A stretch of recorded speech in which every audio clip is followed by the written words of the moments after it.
রাতে খাবার টেবিলে বেশ কিছুক্ষণ অবাক হয়ে বসে থাকলো অনুপম। এমনটা তো সে ভাবেনি। সে ভেবেছিল দেবী তার কথাগুলো শুনে খুব রিয়াক্ট করবে, কাঁদবে, তার পা জড়িয়ে ধরে অনুরোধ করবে, একবার ফিরে আসার জন্য অনুনয় বিনয় করবে। মনে মনে অনেক রিহার্সাল দিয়ে প্রস্তুতি নিয়েছিল সে এই রাতের খাবার টেবিলে কথাটা বলবে বলে। বলার সময় দেবীর দিকে বারবার আর চোখে দেখছিল, আঁচ করতে চাইছিল দেবীর প্রতিক্রিয়া। অদ্ভুত নির্লিপ্তভাবে তার কথা শুনতে শুনতে দেবী খাবার শেষে টেবিলটা গুছিয়ে যাচ্ছিল। অনুপমের কথাগুলো যেন তাকে ছয়নি। কোনো দুঃখ সুখ কান্নার প্রকাশ নেই দেবীর মুখে। ধৈর্য হারা হয়ে শেষে অনুপম দেবীকে বলল, কি তুমি কিছু বলছো না যে? দেবী, কি বলবো? তোমার যেটা মন চায় করো, তোমার তাহলে আপত্তি নেই কোনো? দেবী মাথা নাড়ল দুই দিকে। না, আমার কিছু বলার নেই। এত সহজে দেবীর কাছ থেকে সে মুক্তি পাবে ভাবেনি। যদিও দেবী রিয়াক্ট করলেও সে পাত্তা দিত না। বিয়ের পর থেকেই দেয়নি, আজও দিত না। কিন্তু সে একটু চিন্তায় ছিল। মেয়েদের কাছ থেকে বিনা কারণে ডিভোর্স চাওয়া অত সহজ নয়, অনেক ঝামেলা। তাছাড়া খোরপোশ দাবিও করতে পারত দেবী। কিন্তু তবুও দেবীর এত সহজভাবে মেনে নেওয়াটা মনের কোথাও যেন বিচ্ছে তার। কেন বুঝতে পারছে না সে। ঘরের টুকটাক কাজ সেরে দেবী যখন শোবার ঘরে এলো, দেখল অনুপম পাশ ফিরে শুয়ে ঘুমিয়ে আছে, নয়তো চুপ করে শুয়ে আছে পরবর্তী ঝড়ের আগমনী বার্তার অপেক্ষায়। কিন্তু দেবী কিছু বলল না। কিছু বলতে তার রুচিতে বাজছিল। নিঃশব্দে বেলকনিতে এলো সে। অনুপম আজ জানিয়েছে বললে ভুল হবে, ঘোষণা করেছে মাত্র মেঘাকে বিয়ে করবে সে। তাই মিউচুয়াল ডিভোর্সের পেপার রেডি করবে, দেবী যেন তাতে সই করে দেয়। দেবী অনেকদিন আগে থেকে জানতো এমন একদিন আসবে, আজ নয়তো কাল। তাই আজ নিজের মনকে শক্ত করতে অসুবিধা হয়নি তার।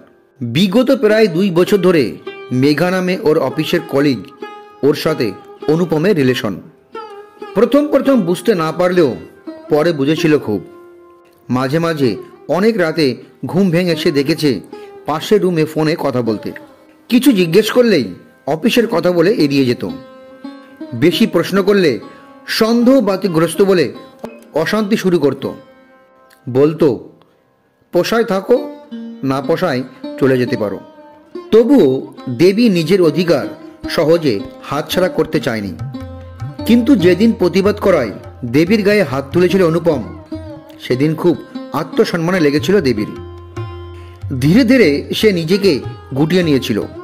ভিতরটা জ্বলে গেলেও কিছু জিজ্ঞেস করতো না আর। কারণ সে জানে অনুপম তাকে পছন্দ করেনি কোনোদিনই। তার মতো একদম একটা সাধারণ মেয়েকে সে নিজের যোগ্য বলে মনে করে না। অনুপমের মা ছোটবেলাতেই মারা গিয়েছিলেন। অনুপম বিয়েটা করেছিল বাবার চাপে পড়ে। বিয়ের আগে দেবী একটা বাচ্চাদের প্রাইভেট স্কুলের টিচার ছিল। সেই স্কুলের সেক্রেটারি ছিলেন অনুপমের বাবা। দেবীর শান্ত স্বভাব, মুখের মিষ্টতা তাকে মুগ্ধ করে। ভেবেছিলেন হয়তো ছেলের সাথে বিয়ে দিয়ে ঘরে লক্ষ্মী আনবেন, এনেও ছিলেন। বাবার উপর না বলতে পারেনি অনুপম। কিন্তু বিয়ের পরে প্রতি পদে পদে দেবীকে বুঝিয়ে দিয়েছিল দেবী তার যোগ্য নয়। তাকে আনকালচার্ড, আনস্মার্ট এসব বলে এসেছে সবসময়। তার অন্যান্য অফিস কলিগদের বউদের স্মার্টনেসের কাছে সে যে কিছু নয়। তাকে যে অফিস পার্টিতে নিয়ে যাওয়া যায় না, এসব সে অনেকবার শুনেছে। দেবী জানে সে এই যুগের মেয়েদের মতো স্মার্ট নয়। একটা ভালো তাঁতের শাড়ি, এলো খোপা আর একটা ছোট্ট টিপ, এতেই সে অভ্যস্ত বরাবরই। অনুপমের রুচির সাথে তার রুচি কোনোভাবেই মেলে না। তবুও চেষ্টা করেছিল অনুপমকে ভালোবাসতে, মন দিয়ে সংসার করতে। বাবা মারা যাওয়ার পর দাদা বৌদির সংসারে মায়ের সাথে থাকতো সে। অনুপমের বাবা যখন বিয়ের প্রস্তাব নিয়ে তাদের বাড়ি গিয়েছিল, সত্যি হাতে চাঁদ পেয়েছিল দেবীর মা। ভেবেছিল মেয়েটার এতদিনের কষ্টটা লাঘব হলো বুঝি। একটা দীর্ঘশ্বাস বেরিয়ে এলো দেবীর। বিয়ের পর অনুপমের বাবা আর চাননি তার বৌমা স্কুলে গিয়ে চাকরি করুক, আর এখানেই দেবী আরও একটা ভুল করে বসে। মন দিয়ে সংসার করার আশায় সে চাকরিটাও ছেড়ে দেয়। শ্বশুরমশাই যতদিন বেঁচে ছিলেন ততদিন তার সামনে অনুপম কিছুটা হলেও সংযত হয়ে চলত। এমনি অসুবিধা তো কিছু ছিল না। সময় মতো অনুপম যা বলতো সঙ্গে সঙ্গে হাতের কাছে জোগাড় হয়ে যেত। যখন যা দরকার অর্ডার করলেই দেবী তটস্থ থাকতো সেটা মেটাবার। তাছাড়া যখন ইচ্ছা সে দেবীকে গ্রহণ করত, যখন ইচ্ছা হতো দূরে ঢেলে দেওয়ার দিত। কিন্তু দেবী বুঝতো এই গ্রহণের মধ্যে কোনোদিন কোনো ভালোবাসার চিহ্ন ছিল না, ছিল শুধু পুরুষের অধিকার খাটানোর তাগিদ। এমনকি তাকে গ্রহণ করার সময়ও অনুপম কতদিন মেঘার কথা উল্লেখ করেছে, অপমানে দেবী নীল হয়ে যেত। ভীষণ কষ্টে অপমানে সে কান্নাকাটি করলে অনুপমের ন্যাকামো শব্দটা ব্যবহারে সেটাও বন্ধ করে দিয়েছিল। ধীরে ধীরে মনের এক কোণে অনুপমের প্রতি ভালোবাসার বদলে বিতৃষ্ণা জমতে শুরু করেছিল। তাই শেষের দিকে অনুপমের অপমানগুলো আর গায়ে লাগতো না। সয়ে গিয়েছিল ঝগড়াঝাটি ঝামেলা, তার ভালো লাগে না কখনো। কিন্তু মনের জোর পাচ্ছিল না মায়ের কাছে ফিরে যাবার, ফিরতে পারছিল না দাদা বৌদির বোঝা বাড়াতে চায় না বলে।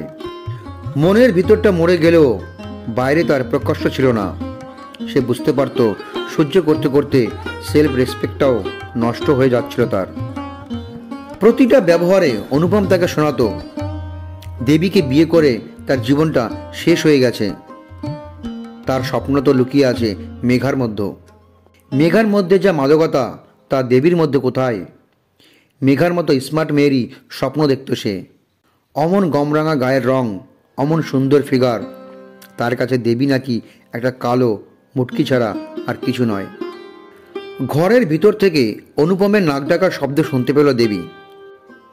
দেবীর কাছ থেকে মুক্তি পাবার আশ্বাস পেয়ে পরম নিশ্চিন্তে ঘুমাচ্ছে আজ। বুক ভরে ঠান্ডা হাওয়ার স্পর্শ নিল দেবী। বিগত 4 বছরের তিক্ত স্মৃতি, অপমান তাকে কাঁদতে ভুলিয়ে দিয়েছে যেন। সারা রাত ব্যালকনিতে বসে ভাবল এরপর তার কি করা উচিত। পরদিন সকালবেলা অনুপম ঘুম থেকে উঠল। অভ্যাসবশত দেবীকে ডেকে তার স্নানের জল রেডি করতে বলল, কিন্তু দেবীর কোনো সাড়া পেল না। 2-1 চেঁচিয়ে ডাকার পর কাজের মেয়েটি এসে বলল, সকালবেলাতেই ব্যাগ গুছিয়ে বৌদিমণি বেরিয়ে গেলেন। যাওয়ার সময় বলে গেলেন আপনার যা দরকার একটু গুছিয়ে দিতে আমাকে। শুনেই রাগে মাথাটা দপদপ করে উঠল অনুপমের। এত বড় সাহস! মাথা একটু ঠান্ডা হতেই ভাবলাম ফিরতে তো হবেই সেই 2 দিন পর। দাদা বৌদির সংসারে কতদিন আর থাকবে? ফিরে যখন আসতেই হবে, যাওয়ার জায়গা যখন কোথাও নেই তখন নাটক করে যাওয়ার কি আছে? দেবী কি ভেবেছে সে রাগ করে চলে যাবার সাথে সাথে অনুপম তাকে ফেরত নিয়ে আসতে যাবে? একটা ছেলেশের হাসি অনুপমের ঠোঁটে ফুটে উঠল। ইচ্ছে করেই আর কোনো খবর নিল না সে। তাছাড়া যে সম্পর্কটা সে আর রাখতে চায় না, সে সম্পর্কটার জন্য শুধু শুধু সময় নষ্ট করে আধিক্যতার তার পোষাবে না। 3 মাস যাওয়ার পরও যখন দেবী ফিরল না, তখনও অনুপমের মনে হলো না একবারও খোঁজ নেওয়া দরকার। আসলে এদিক থেকে অনুপমেরও ভালোই হয়েছিল। তার আর মেঘার অবাধ মেলামেশার এখন আর কোনো বাধা ছিল না। মাঝে মাঝে এই বাড়িতে মেঘা কাটিয়েও গেছে। মেঘাকে নিয়ে অনুপম অনেক স্বপ্ন দেখে। মেঘার অ্যাপ্রোচ, কথা বলার স্টাইল, তাকানো, সব কিছুই অনুপমকে ভীষণভাবে টানে প্রথম থেকেই। মেঘাকে নিয়ে যখন ও এদিক ওদিক ঘুরতে যায় তখন সবাই ঘুরে ঘুরে মেঘাকে দেখে। অনুপমের বেশ অহংকার হয় তাতে। খুব শীঘ্রই ঘর বাঁধবে তারা। উকিলের সাথে কথা বলেছে, খুব শীঘ্রই ডিভোর্স ফাইল রেডি করতে দেবে অনুপম। তবে মাঝে মাঝে দেবীর এই নির্লিপ্ততা অনুপমের গায়ে জ্বালা ধরিয়ে দেয়। তবু ইচ্ছে করে কোনো খোঁজ নেয় না সে। কি দরকার খোঁজ নেবার? দিনগুলো কেটে যাচ্ছে হাওয়ার ভেসে। যাক না, এভাবে প্রায় মাস 8 কেটে গেল। সেদিন অফিস ফেরত অনুপমের মাথাটা বেশ গরম ছিল, কারণ মেঘার সাথে ঝগড়া হয়েছে তার। ইদানিং লক্ষ্য করছে মেঘা তাকে একটু অ্যাভয়েড করে চলছে। খোঁজ নিয়ে দেখেছে আজকাল অফিসে নতুন বসের দিকে ঝুঁকছে সে। কানা ঘেঁষা শোনা যাচ্ছে, কাজ থাকুক না থাকুক বসের রুমে এ নানা অশিলায় বারবার যাচ্ছে সে। অফিসে তার আর মেঘার ব্যাপারটাই সবাই জানে মোটামুটি। ইদানিং তার মনে হচ্ছে তাকে দেখে সবাই ব্যঙ্গর হাসি হাসছে। মাথায় আগুন ধরে গিয়েছিল অনুপমের। নতুন বসের বড্ড নাকচু। অনুপম যে এই কোম্পানির ম্যানেজারের পদে রয়েছে, তার মতো একজন ট্যালেন্টেড পার্সনকেও বিশেষ পাত্তা দেন না তিনি।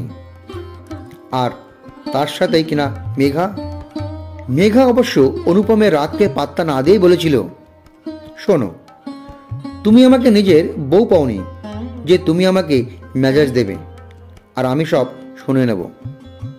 তাছাড়া তোমার সাথে বিয়ে করে কি হবে আমার? দেখো, আমি বসকে বলে ঠিক আমার প্রমোশন করে নেব দিল্লিতে। তুমি আমাকে তখন আর ছুটিয়েও পারবে না। আর হ্যাঁ, আমাকে বেশি ডিস্টার্ব করলে তোমার নামে আমি বসের কাছে নালিশ করে দেব। কেন জানি না, বস তোমাকে শুরু থেকেই পছন্দ করেন না। তবে এই বস একটু ট্যাটা টাইপ, একটু বেশি টাইম লাগবে মনে হয় পটাতে। বলতে বলতে হেসেছিল মেঘা। তারপর অনুপমকে পাত্তা না দিয়ে গটগট করে তার সামনে গিয়ে বসের রুমে ঢুকে গিয়েছিল। মাথায় আগুন ধরে গিয়েছিল অনুপমের, কিন্তু কিছু করার ছিল না তার। এই মেয়ের জন্য তার সংসার সে নিজে হাতে ভেঙেছে। চাকরিটা আর খোয়াতে চায় না। বারবার তার একটা প্রশ্নই মনে হতে থাকলো, কি করে পারলো মেঘা এমন করতে?